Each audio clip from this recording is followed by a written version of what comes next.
a quien esté escuchando. El teatro para mí ha sido algo confuso y algo sobre todo lejano. La primera experiencia que tuve, o al menos lo que yo creo y puedo llamar como teatro, fue la experiencia de unos cuentacuentos que fueron a mi escuela cuando yo era muy joven. Llevaron producción, llevaron instrumentos, llevaron de todo para contarnos historias. Sobre todo recuerdo que nos contaron la historia de por qué hay un conejo en la luna que se esconde allí y que nos mira desde allí, puesto que su destino era morir quemado. Sin embargo, acabó estampado y mirándonos por las noches de luna llena. Lo que más me sorprendió de los cuentacuentos y de la producción que llevaban fue el palo de lluvia. Ya que yo era muy joven, me pareció increíble que alguien hubiera podido encerrar la lluvia dentro de un cilindro. Claro, después me enteré que ese cilindro estaba lleno de vidrios o de canicas rotas o de frijoles o de cualquier cosa que hiciera ruido. Dentro tenía clavos, lo cual provocaba ese sonido. E incluso al día de hoy yo tengo un palo de lluvia que no me gusta voltearlo porque siento que realmente uno la llama. Aunque quizá debería hacerlo de vez en cuando, tal vez nos haga bien. Sin embargo, eso fue el teatro. Recuerdo que la última vez que fui a uno fue un teatro escondido, cálido, pequeño, un teatro que era muy poético, por los alrededores sobre todo. Afuera del teatro había un parque, y en ese parque se ponían artistas a vender sus cuadros, se ponían pintores que estaban ofreciendo y ofertando el arte allí, en la vía pública. Eso a mí me sorprendió, puesto que nunca lo había visto, nunca había pensado en algo así. Quiero decir, después de todo, se vende arte en las calles, ¿no? Incluso hay mucho arte en ellas. Pero verlo de tal magnitud y ver que fuera un mercado únicamente para pintores, a mí me sorprendió y me sorprendió muchísimo. Sin embargo, esto no lo hizo mal, no hizo mal en la experiencia, incluso lo hizo mejor. Esto de llegar a la taquilla, comprar un ticket, sentarme, escuchar la primera llamada, la segunda llamada, la tercera llamada, mirar cómo el foro estaba prácticamente vacío salvo por algunos que estábamos allí y darme cuenta que eso es el teatro el día de hoy, a mí me agradó y me agradó muchísimo. Fue bello. Claro que yo desearía que en ese tiempo hubieran llenos cada función, sobre todo para promover ese tipo de arte que está tan perdido, tan olvidado, tan dejado a un lado por todo lo que hoy día pasa. Quizá incluso un poco por los costos, sí, también eso influye bastante. Para mí fue muy bello, fue bellísimo ir. La obra no recuerdo exactamente de qué iba, recuerdo que era algo francés. Contaba una historia bastante decadente sobre varias personas que vivían en hacinamiento, aunque en ese tiempo no sabíamos ni siquiera lo que era el hacinamiento. Contaban historias y bailaban, había toda una parafernalia de luces, se emperifollaban con vestuarios a cada tanto, hablaban y nos veían, incluso interactuaban un poco con el público y eso siempre me ha gustado. Claro está, antes de eso yo llegué a ir a muchas otras obras de teatro, obras que me encantaron, que me gustaron, que me parecieron bonitas. Pero siempre faltó algo porque nunca he podido acabar de conectar con ese tipo de arte. El año pasado tenía planeado ir a una obra de teatro, sin embargo, bueno, las condiciones sanitarias me lo impidieron.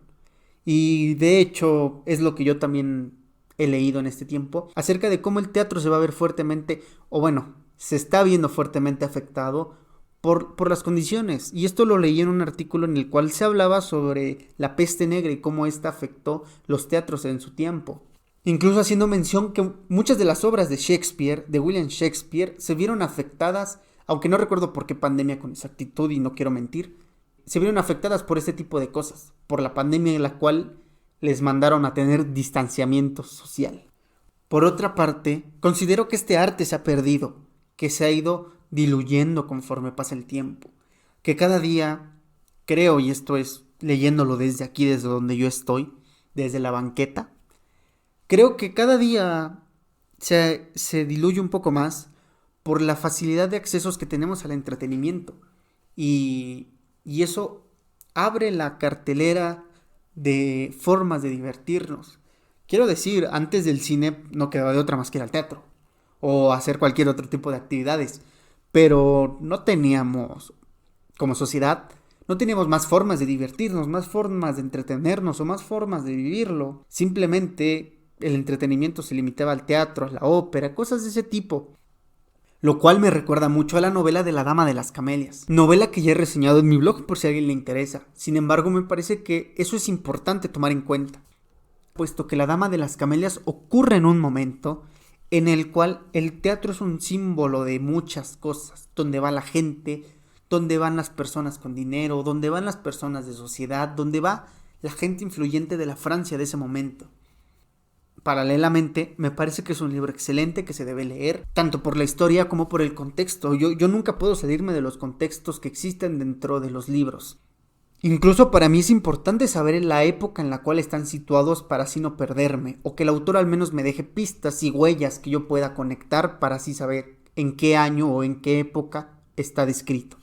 Porque claro, uno puede escribir desde este siglo una obra que ocurre en 100 años en el futuro, o una obra que ocurrió hace 1000 años. Es diferente cuando se escribe que cuando se describe. Por otra parte, creo que también el teatro tiene su mística.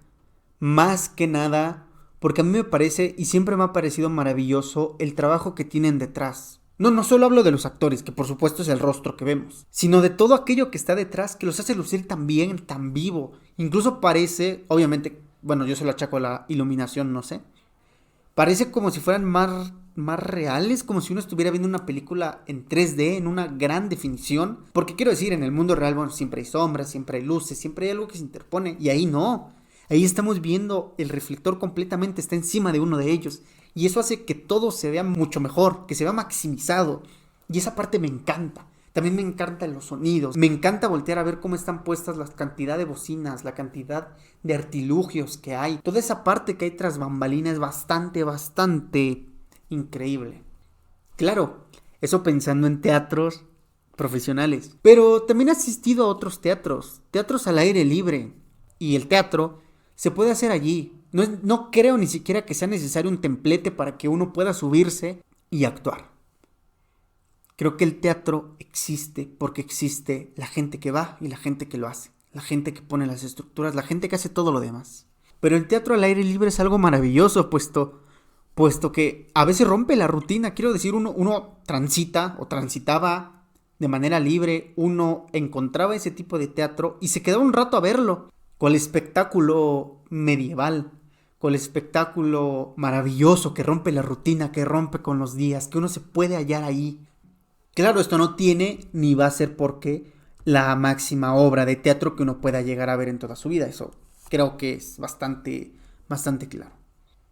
Por otra parte, en cuanto a obras de teatro, yo recuerdo mucho la importancia de llamarse Ernesto de Oscar Wilde. Un libro que leí muy joven, que me sorprendió por un personaje con cierto nombre. Me sorprendió Bunbury. Leer ese libro allí y saber que era un hombre me pareció una coincidencia, cuando menos. Y recuerdo que me divertí mucho. Es una obra de teatro divertidísima, pero siempre he tenido un problema al momento de conectar con el teatro. Siento que no lo conozco y siento que no me conecto y siento que no lo puedo vivir y siento que no lo sé disfrutar en papel. Siento que simplemente es algo que yo forzosamente necesito ver o no logro comprender nada. Creo que por eso nunca he podido escribir teatro. El teatro es algo que tengo pendiente y que probablemente tendré pendiente toda mi vida. Porque es algo que simplemente no se me da. Es increíble, pero no se me da, como dijo Lionel Messi. Claro que él no se refiere a escribir obras de teatro. Pero me parece que es algo que yo no puedo hacer. Yo no puedo escribir teatro y yo no puedo leer mucho teatro. El motivo no lo sé. Creo que incluso es un poco de mi prosa y es mi manera de expresarme. Mis renglones son largos, de descripciones de los personajes, de descripciones de los lugares. No tanto el intercambio ni el diálogo que se tiene entre uno y otro.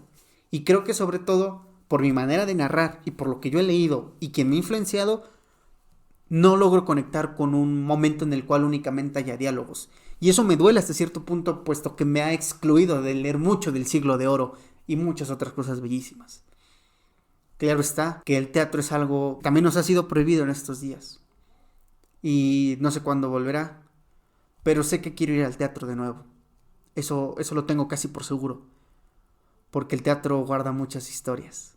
Y no solo historias en el escenario, o las historias de los escritores, o las historias de las compañías, o las historias del vestuario, postproducción, producción. Guarda muchas historias incluso entre las butacas.